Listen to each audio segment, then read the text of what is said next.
एक बादशाह अपने महल के छत पर टहल रहा था। टहलते टहलते उसकी नज़र महल के नज़दीक घर के छत पर पड़े, जिस पर एक बहुत खूबसूरत औरत कपड़े सुखा रही थी। बादशाह ने एक अपने बांदी को बुलाकर पूछा, किसकी बीवी है ये? बांदी ने कहा, बादशाह सलामत, यह आपके गुलाम फिरोज की बीवी है। बादशाह नीचे उतरा। बादशाह पर उस औरत के हुस्न जमाल का सहर छा गया था। उसने फिरोज को बुलाया। फिरोज हाजिर हुआ तो बादशाह ने उससे कहा, फिरोज, हमारा एक काम है। हमारा यह खत फला मुल्क के बादशाह को दे आओ और इसका जवाब भी उनसे ले आना। फिरोज उस खत को लेकर घर वापस आ गया। खत को अपने तकिए के नीचे रख दिया। सफर का सामान तैयार किया। रात घर में गुजारी और सुबह मंजिले मकसूद पर रवाना हो गया। इस बात से लाइल्म के बादशाह ने उसके साथ क्या चाल चली है। इधर जैसे ही फिरोज नजर से ओझल हुआ, बादशाह चुपके से फिरोज के घर पहुंचा और आहिस्ता से फिरोज के घर का दरवाजा खटखटाया। फिरोज की बीवी ने कहा, कौन है? बादशाह ने कहा, मैं बादशाह हूं, तुम्हारे शौहर का मालिक। तो उसने दरवाजा खोला। बादशाह अंदर आकर बैठ गया। फिरोज की बीवी ने हैरान होकर कहा, आज बादशाह सलामत यहाँ हमारे गरीब खाने में? बादशाह ने कहा, मैं यहाँ मेहमान बनकर आया हूँ। फिरोज की बीवी ने बादशाह मतलब समझकर कहा, मैं अल्लाह की पनाह चाहती हूँ आपके इस तरह आने से, जिसमें मुझे कोई खैर नजर नहीं आ रही। बादशाह ने गुस्से से कहा, ऐ लड़की, क्या कह रही हो तुम? शायद तुमने मुझे पहचाना नहीं। मैं बादशाह हूँ, तुम्हारे शौहर का मालिक।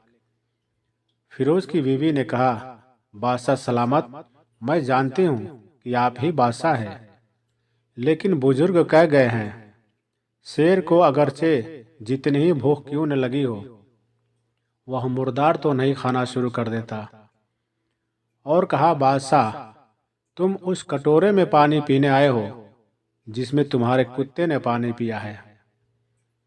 बादशाह उस औरत की बातों से बड़ा शर्मसार हुआ और उसको छोड़कर वापस चला गया, लेकिन अपनी चप्पल वहीं भूल गया। यह सब तो बादशाह की तरफ से हुआ। और फिरोज को आधे रास्ते में याद आया कि जो खत बादशाह ने उसे दिया था वह तो घर पर ही छोड़ आया है। उसने घोड़े को तेजी से वापस मोड़ा और अपने घर की तरफ लौटा। फिरोज अपने घर पहुंचा तो तकिए के नीचे से खत निकालते वक्त उसकी नज़र पलंग के नीचे पड़े। बादशाह के नालेन चप्पल पर पड़ी, जो वह जल्दी में भूल गया था। फिरोज का सर चकरा कर रह गया और वह समझ गया कि बादशाह ने उसे सफर पर सिर्फ इसलिए भेजा था ताकि वह अपना मतलब निकाल ले। फिरोज किसी को कुछ बताए बगैर चुपचाप घर से निकला।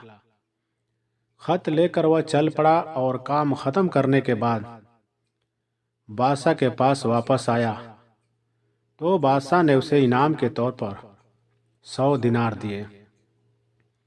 फिरोज दिनार लेकर बाजार गया और औरतों के इस्तेमाल के कीमती कपड़े और कुछ तोहफे भी खरीद लिए। घर पहुंचकर बीवी को सलाम किया और कहा, चलो तुम्हारे मायके चलते हैं। बीवी ने पूछा, यह क्या है? कहा, बादशाह ने इनाम दिया है और मैं चाहता हूं कि तुम यह पहनकर अपने घर वालों को भी दिखाओ। बीवी, जैसे आप चाहें।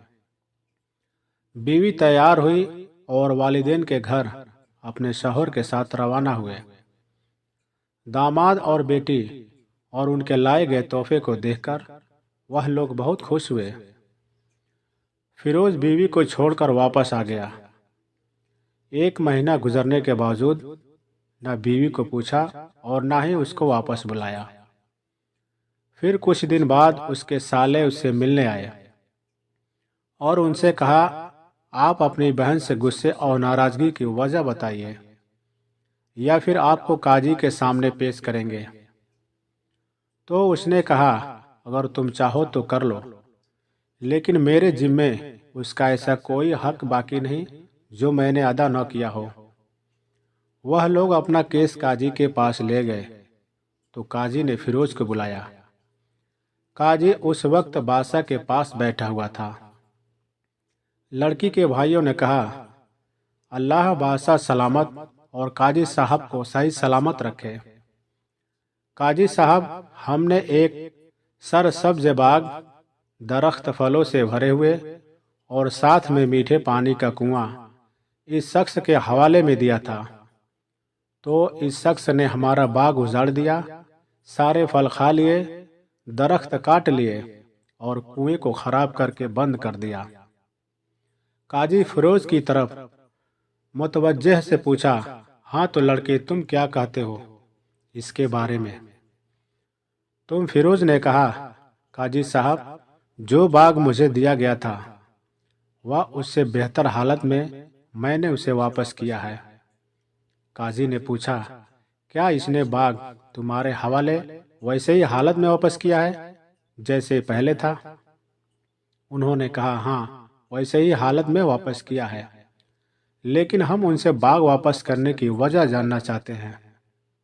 काजी ने कहा, हाँ फिरोज, तुम इसके बारे में क्या कहना चाहते हो?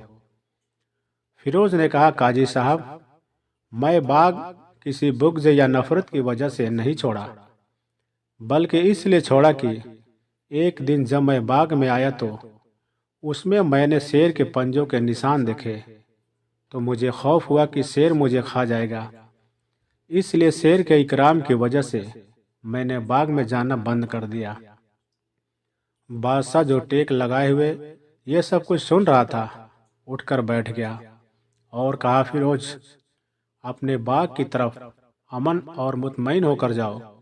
अल्लाह की कसम, इसमें कोई शक नहीं है कि शेर तुम्हारे बाग आया था, लेकिन वह वहां पर ना तो कोई असर छोड़ सका, ना कोई पत्ता तोड़ सका और ना ही कोई फल खा सका। वह वहां पर थोड़ी देर रहा और मायूस होकर लौट गया। और खुदा की कसम, मैंने कभी तुम्हारे जैसे बाग के गिर्द लगे मजबूत दीवारें नहीं देखी। फिरोज अपने घर लौट आया और अपने बीवी को भी वापस लिया। ना तो काजी को पता चला और ना ही किसी और को कि माजरा क्या है। क्या खूब कहते हैं अहलो अयाल के राज को छुपाना कि लोगों को पता न चले। अपने घरों के भेद किसी को जाहिर ना होने दें। दोस्तों, वीडियो अच्छी लगे तो लाइक करें और चैनल पर नए हैं तो सब्सक्राइब जरूर करें। Thank you.